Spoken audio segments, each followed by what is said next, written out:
The Republican outcry is beginning to die down over that Move On ad, the one running in the New York Times that posed the question, General Petraeus or General Betray Us? But there's a bigger question left unanswered, a question of hypocrisy when it comes to political attacks.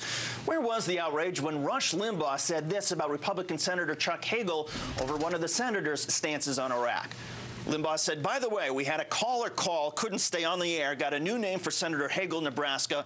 We got General Petraeus and we got Senator Betrayus, new name for Senator Hagel. Here to discuss all of this is Marsha Blackburn, a Republican congresswoman from Tennessee. And Congresswoman, thanks for coming in. Good to be with you. Do you want to take this opportunity to condemn what Rush Limbaugh said about Chuck Hagel? You know, what I want to do is talk about the New York Times. And probably Rush Limbaugh could have gotten by without saying that, but he was referencing... Could have gotten by, it was wrong, wasn't it? He was referencing what a caller said. Right, but it was wrong for a caller or for Rush Limbaugh to call Chuck Hagel Senator Petraeus, right?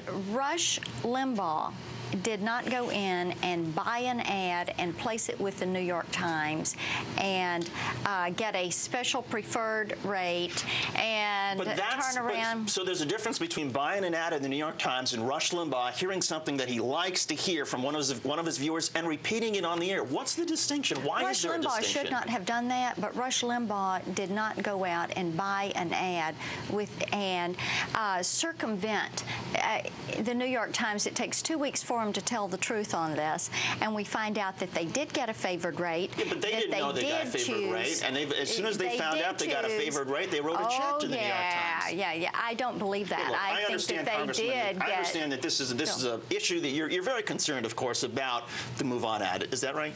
Everybody is concerned about the Move On ad, and everybody is concerned about what seems to be the violation of the public trust by the New York Times. Look, we all know that their circulation is down, that their stock is down, that they, I think it was last year, fired 500 people. Everyone is aware of that, but my goodness, to find out now that they are fire selling their ad space. Let's talk about the public trust. You represent, of course, a district in western Tennessee. What was the name of the last soldier from your district who was killed in Iraq?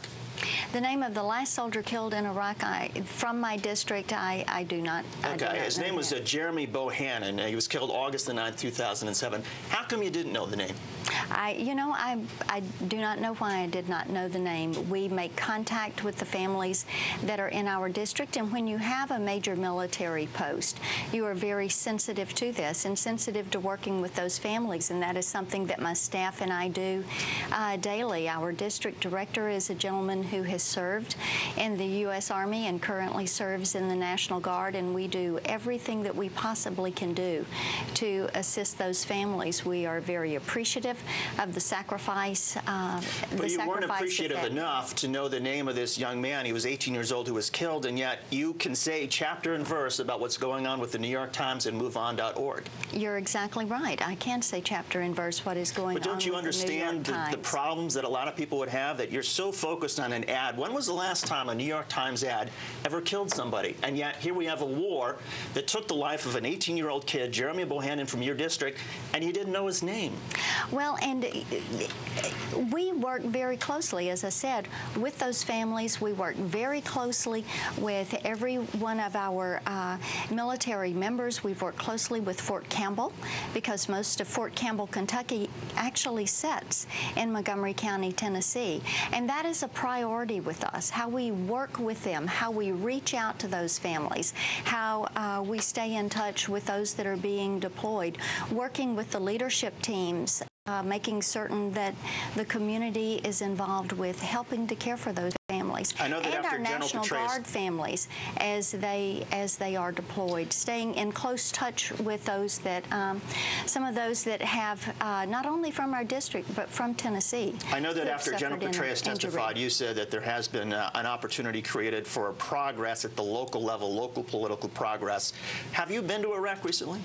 I have not been to Iraq in the past 12 months. My last trip into Iraq. Just based on General Petraeus, that's how you can say day that there is political progress being made in Iraq? I stay in touch with those that are deployed. As a matter of fact, I emailed last night with a constituent of mine who is a chaplain in Iraq, and we have been working, getting some supplies, some items. What contact has the chaplain had with local Iraqi political leaders? He is in touch with them on a regular basis. I email with soldiers, different soldiers from my district who are deployed. I email with their families and stay in close touch with them. I go and visit with their families and hear from them firsthand what is going on. This is not just a once in a while you go to Afghanistan or you go to Iraq, or every once in a while you go to a military post to visit. What you do is stay in touch with them on a constant, ongoing basis. I agree, Congressman Blackburn, you do stay in touch with these military families, but again, I still think it's a little bit surprising that you didn't know the name of this last soldier killed in Iraq who was only 18 years old, and yet you know so much about the MoveOn.org ad and the tactics that you don't like. But in any case, Congresswoman Blackburn, we appreciate you coming in today, Congresswoman from Western Tennessee.